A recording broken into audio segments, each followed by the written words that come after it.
as a share of monthly mortgage payments and how that verifies among markets. Now, according to the latest data from ICE Mortgage, the average 30-year mortgage rate currently sits at 6.36%. And to break it all down, I am joined now by Andy Walden. He is the Vice President of Enterprise Research Strategy at ICE for our Mortgage Monitor update. Andy, good morning. Good morning, Trinity. Good to see you. Good to see you again. Now, Andy, this number is considerably higher than the close to 6% mortgage rate stood at just a couple of weeks ago. So what do you think is driving this increase, and how is it much higher, and how much higher do you think it could climb? Yeah, I think a couple things have really happened. One is the market had time to digest the latest Fed meeting and what that means for where the Fed is going and kind of anticipating bond and mortgage rate futures. We saw that happen in the early stages to mid stages of September. We also saw a very strong non-farm payroll number come out late this week, and the market reaction has been bonds moving sharply higher, mortgage rates moving sharply higher as well. They're now about 0.25% above where they bottomed out kind of in early to mid-September. In that 6 3/8 range is where we stand right now. Now, Andy, as I mentioned earlier on in the show, that the average monthly mortgage payment hit a record of $2,070 in August, and that's about $140 more than this time last year. So that's roughly a 20% jump from pre-pandemic levels. So what do you think is behind those rising costs, and what could it mean for homeowners?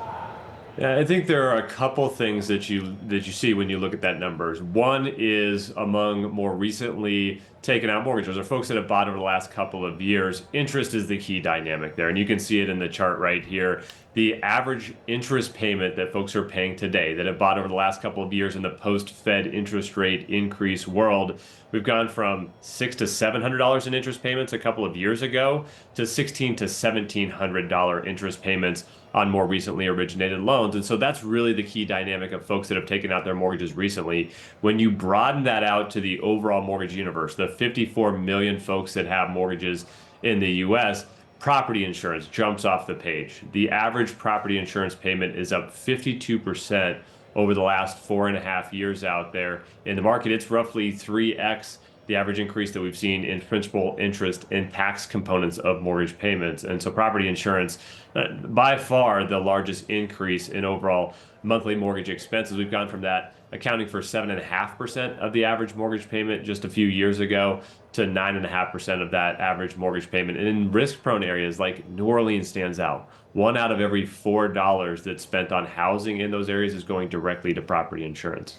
Now let's break this down just a little bit further. Which component, when it comes to principal, interest, taxes, or insurance, do you see contributing most to these higher payments, and why?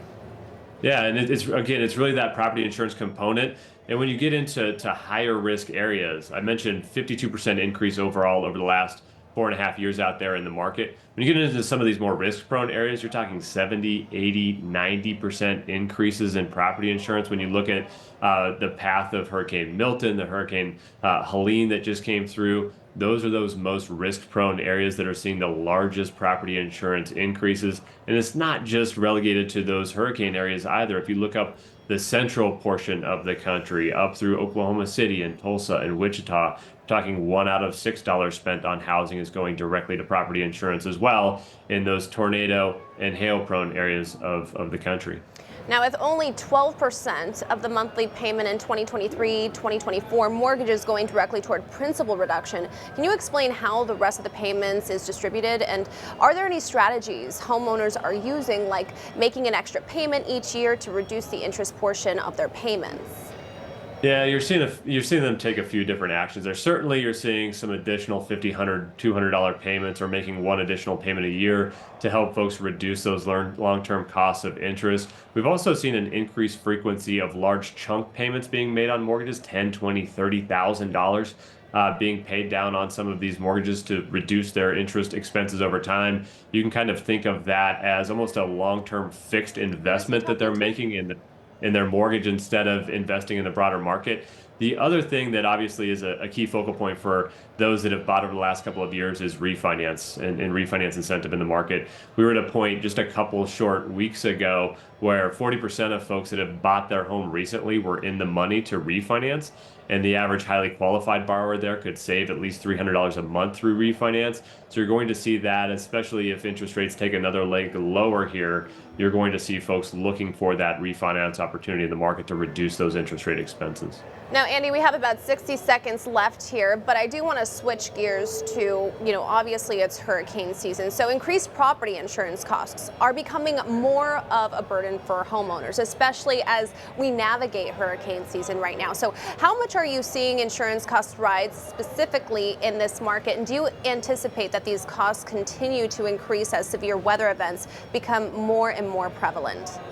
Yeah, and again, I mean, it's up 52% total for the market, up 60 to 90% in some of these hurricane-prone areas. And when you look at the increased frequency, severity, the increased cost to rebuild in the wake of these storms, I think it's fair to expect those insurance costs to continue to rise. And that's why it's becoming an increased focal point for homeowners in those areas.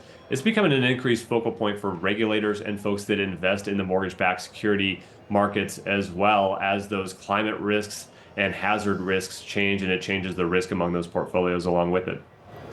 A lot of important information right there. Thank you so much, Andy, for joining us today on the show. All right, thanks, Randy.